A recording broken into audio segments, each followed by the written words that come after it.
it is insanely cold, so I'm not going to be out here for long, but I want to give you a quick update. Let me just put myself right there in front of the sun. I want to give you a quick update on what's going on Bitcoin so that you guys will know what to expect today.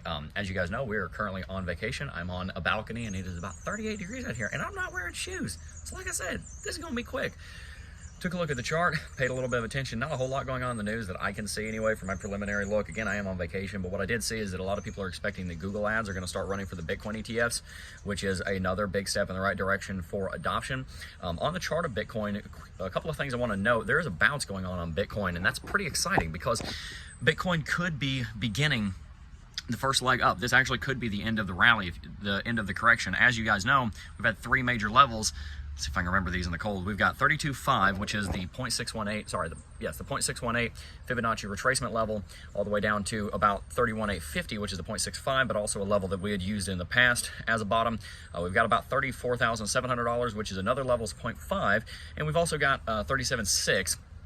Call it about 38, which is also a VRVP support level. We've seen all of those levels come into play over the course of the rally up to $49,000, and all of them are support levels that we could go back down and test. Our prediction has been about $35,000, but right now we're seeing a rally which is challenging that, which is kind of exciting. It is very possible at this point that this little bounce that we're experiencing could turn into a bigger rally. On the daily chart, we've got a bullish cross on MACD that's coming in. RSI's crossed up above the 14 interval moving average. Out on the 3-daily chart even, looks like we're about to see a cross bullish on MACD and on RSI. Even as I speak, the sun is getting higher and warming me up, so that's nice. Out on the weekly chart, though, we've still got a huge bearish MACD cross incoming. Same thing with RSI, which indicates longer-term sell pressure, even if we have shorter-term buy pressure coming in that's looking like a bounce. The good news is for the bulls also, down on the hourly chart to 4-hourly chart, looks like a big inverse head and shoulders pattern. If you extrapolate that, your price target's going to be up somewhere around $44,000. If you can break through about $43,500 to $44,000, then that means that Bitcoin is going to have a very strong likelihood of being able to rally all the way back up to the yearly high at 49. So while we're not out of the woods just yet, the bulls are looking quite a bit stronger. I'm very excited to see where they go next. Right now, I am still overall bearish on Bitcoin just because I haven't really seen the bearish trend break yet. But we're getting close, and if Bitcoin does start rallying up towards about $44,000, then we'll start rethinking our tune. As I said, about $43,500 to $44,000 is the next major level that we're going to want to look out for.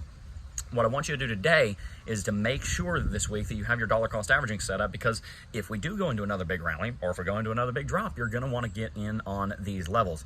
Many of the altcoins are still down over the last week, Solana and Avalanche being the notable exceptions. They're up about 8 and 10% respectively over the course of the last week. So if you want to get these lower prices, then if we do go into a new rally, this may be the last time that you can get those lower prices. So make sure that if you're not already dollar cost averaging, that you set up that dollar cost averaging mechanism. Make sure you have the exchange. Make sure you figure out all of your structures and your systems. Remember, we've talked about how we say on every Friday we will invest X. Make sure you have that statement set up. On every Tuesday we will invest X, maybe $10, $5, $500, $10,000, whatever it is. Make sure that you have those exchanges set up. Make sure you have all the KYC done if you need to do that. Bank connections.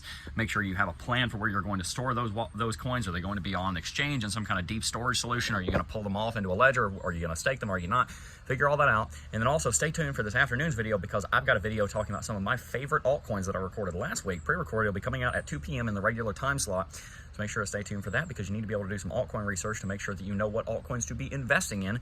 Make sure to go back and watch some of our other content talking about how to set up that plan. In short, make sure that you have a rough understanding of how much of that money every single week is going to go into big caps, i.e. Bitcoin and Ethereum. Medium caps, that's pretty much everything above the top 40 that was here in the last bull market, still here growing, community strong. And then how much of that money every single week is going to go into small caps. Continue to dollar cost average, because there's still probably at least a year of bull market to come. And whether the bottom is in for Bitcoin or not, I expect a lot of kind of boring action until about the halving, and then things are going to get hot. They're going to get really hot, which I'm hoping to go inside and warm up myself. They're going to get really hot around the halving, so stay tuned, because this year is going to be nuts. Enjoy the breather that we get after that massive rally that we just had, and take this time to invest in your education, in the structures, in the systems, and set up for yourself a plan that is going to help you to succeed in the coming bull market. Peace.